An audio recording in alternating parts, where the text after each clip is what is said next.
My name is Jennifer Maldonado, and I'm the Kino Teens president. Kino Teens were founded the same year KBI was founded, which was back in 2009.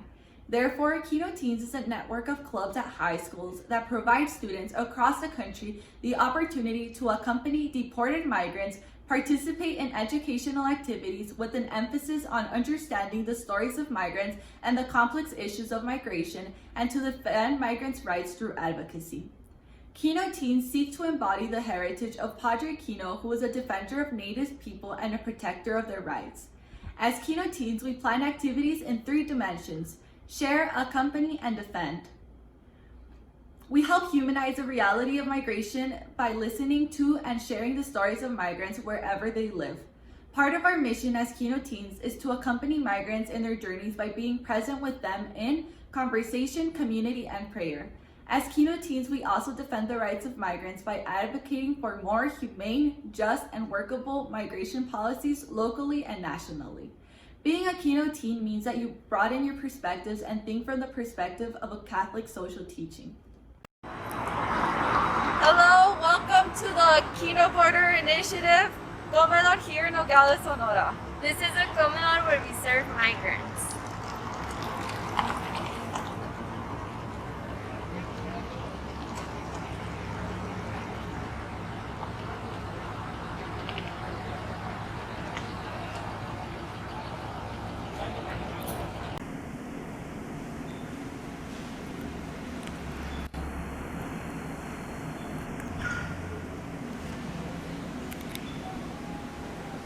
Hello, my name is Jennifer Maldonado. I go to Lourdes Catholic School, and I'm this year's Kino Teens president.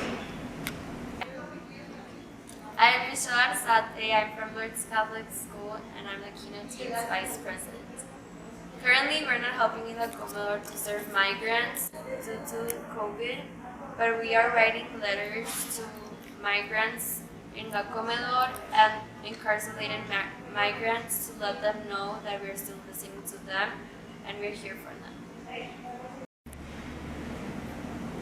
Hi, my name is Jared Ornelas. I am a Jesuit Regent and I am the Education Coordinator here at KBI.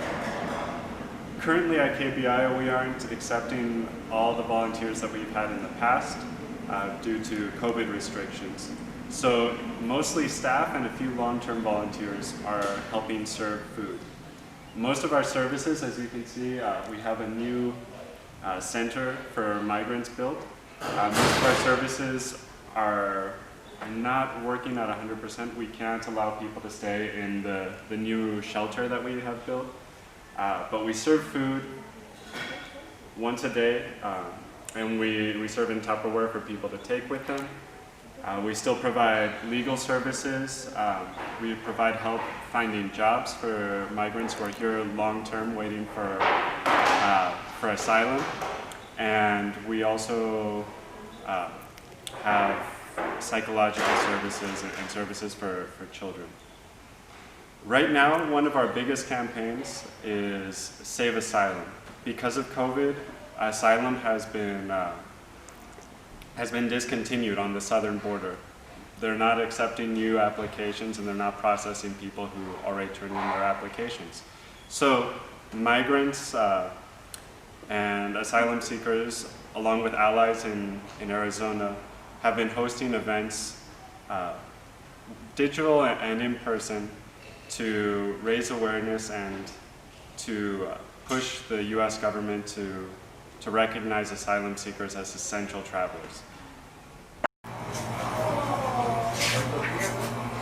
So right now, due to the pandemic, families can actually come and eat their meals at the comedor. So what they're doing right now is that one family member can come in and they get their food in a Tupperware and they take it. So right here they're serving meat, over there guisado, and then back there pasta. So they're bringing their Tupperware, getting their meals, and taking them over to their families so that they can eat them. When everything was back to normal, people could actually go in the comedor and dine with their families, and everyone would do like a prayer together, and then everyone would have their meal. But due to the pandemic, this is how the Kino Border Initiative is handling the situation due to COVID.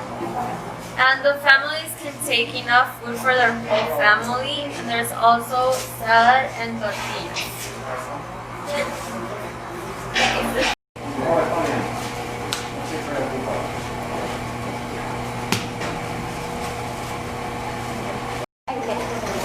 Gracias, Dios les bendiga.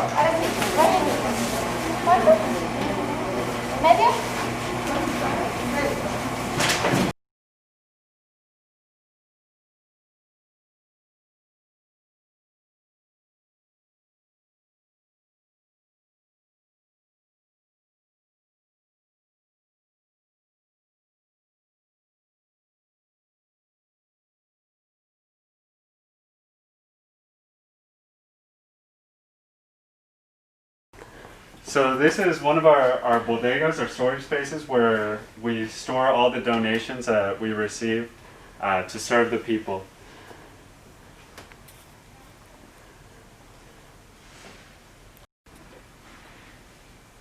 This is our clothing bodega, organized beautifully by Sister Pina. If you ever had a chance to come down to Kino in the past and help sort clothes, you would recognize that this is a world better than how it used to be. We always need more men's clothes, especially pants, size 32 and down, and then shoes. So right now we're in the upstairs part of the shelter. These beds are not being used right now, but they will be used by women. And in the back we have room for families and LGBT migrants.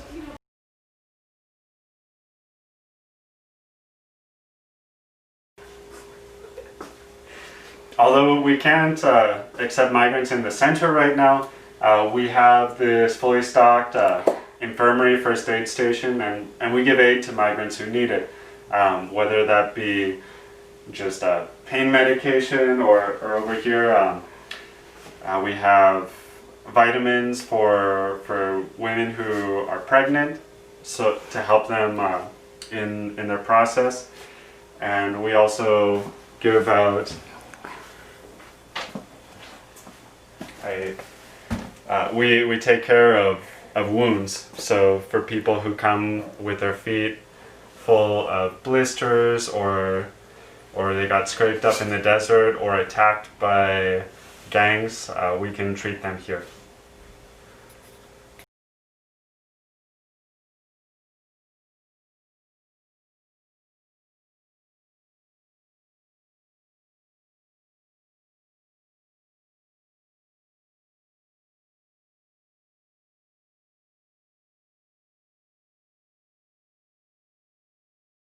Okay, welcome to Casa Saeta, named after the proto-martyr of the Jesuits in this northern Mexico, southern Arizona area, about 300 years ago. The house is a sign that we are connected to a long tradition of working with native peoples here in the southern desert and the northern desert of Mexico, southern desert of Arizona. And part of that is working with our brothers and sisters crossing the border and needing assistance. So when groups come down here, different immersion groups from universities and high schools and parishes throughout the United States, they have a chance to stay right here in this house. We have facilities for 10 students and 2 faculty chaperones.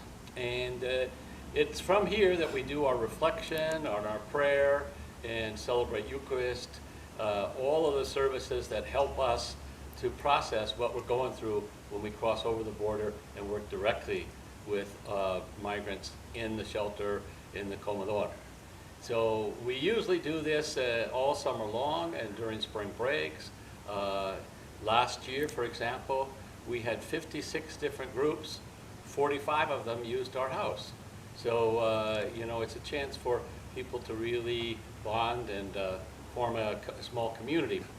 We can't do that now because of the virus and because of the quarantine and because of the separation that we have to. We can't really use the house for that. It's not set up for that. So everything we're doing right now is online. And hopefully you get a chance to see some of the stuff online because we're able to videotape it and have it there available on YouTube, on Facebook, and various platforms. And we still do a whole week, try to do at least Saturday to Saturday, Sunday to Sunday, immersion trip, but virtually.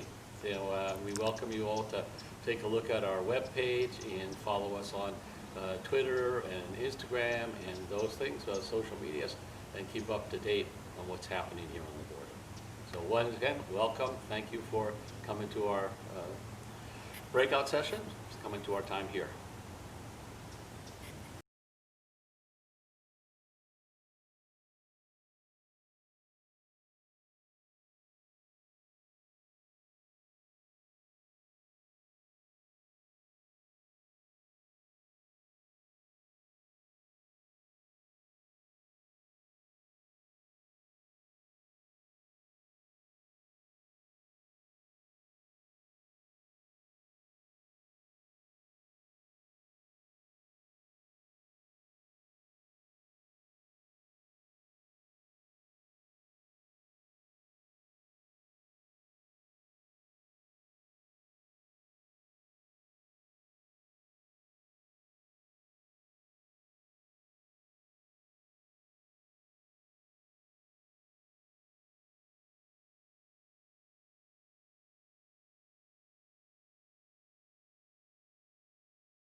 Because of the pandemic, a lot of families are requesting asylum at the US border, but this time the Trump administration not only made the process more complicated, but they are using COVID-19 as an excuse to end asylum. There is a great need for us to contact our legislators and decry the unjust treatment of asylum seekers. They are suffering because of the outbreak and they are living in very poor camps in Mexico.